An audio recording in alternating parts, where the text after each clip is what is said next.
Kita akan bahas sebuah filosofi kuno yang idenya, wah ternyata modern banget.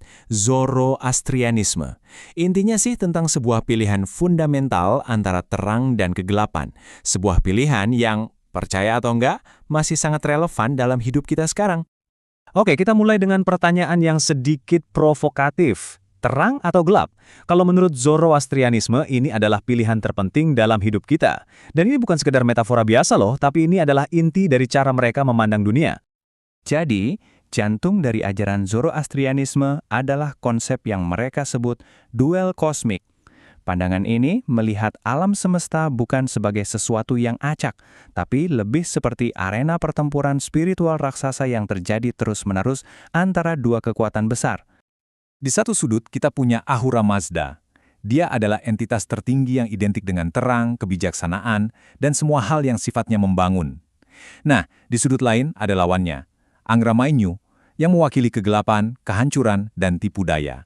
Inilah duel abadi yang menjadi dasar dari segalanya. Kalau kita mau memilih pihak terang, kita harus menyelaraskan diri kita dengan yang namanya Asya. Anggap saja Asya ini sebagai prinsip kebenaran alam semesta. Keteraturan, kejelasan moral, inilah jalan yang mengarah pada kebijaksanaan dan penciptaan. Lawan dari Asya tentu saja adalah Druj. Druj ini adalah prinsip kebohongan. Dia mewakili kepalsuan, kekacauan, kelalaian, dan ya, semua hal yang bikin kita tersesat dari jalan kebenaran. Inilah kekuatan dari sisi gelap. Perbedaannya kelihatan jelas banget kan? Di satu sisi ada kebenaran dan keteraturan. Di sisi lain ada kepalsuan dan kekacauan. Bagi penganut Zoroastrianisme, nggak ada tuh yang namanya area abu-abu, pilihannya dibuat sangat jelas. Konsep ini digambarkan dengan sangat indah lewat simbol-simbol mereka. Api, sinar matahari dan cahaya pada umumnya itu bukan cuma kiasan. Dalam ritual mereka, semua itu adalah wujud nyata yang melambangkan kehadiran ilahi. Semacam pengingat fisik akan cahaya kebenaran yang harus kita perjuangkan. Oke, tadi kita bicara skala alam semesta. Sekarang, mari kita tarik ke skala yang lebih kecil, yaitu diri kita sendiri. Karena dalam duel besar ini, kita, manusia, bukanlah penonton pasif. Kita punya peran yang sangat menentukan loh. Nah, ini dia, inovasi filosofis yang revolusioner dari Zoroaster. Kita bukan pion takdir. Kita adalah agen bebas yang punya kehendak untuk memilih. Setiap pilihan yang kita buat, sekecil apapun, secara aktif mengubah keseimbangan kosmik, entah itu memperkuat terang atau malah sebaliknya, kegelapan. Lalu, gimana cara praktis untuk memilih terang?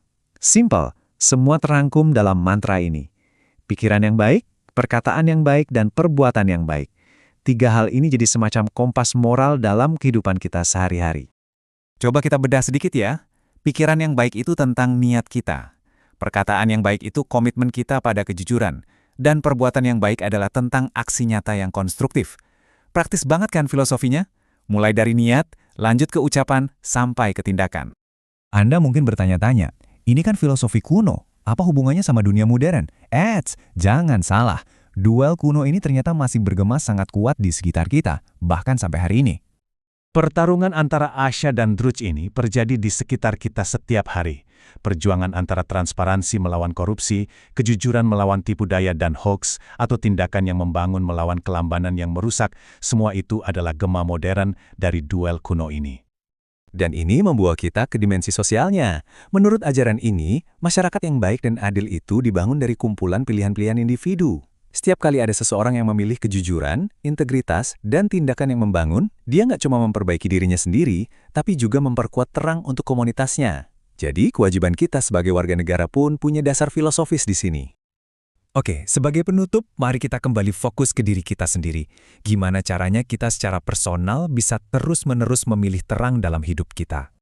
Di kuil-kuil api Zoroaster, ada api suci yang harus terus dijaga agar tidak pernah padam.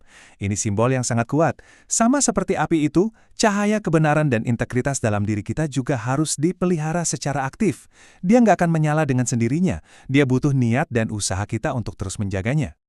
Nah, sekarang saya mau ajak Anda merenung sejenak. Coba pikirkan dalam pekerjaan Anda, dalam hubungan Anda, dalam pilihan sehari-hari Anda, apa sih yang mewakili terang bagi Anda?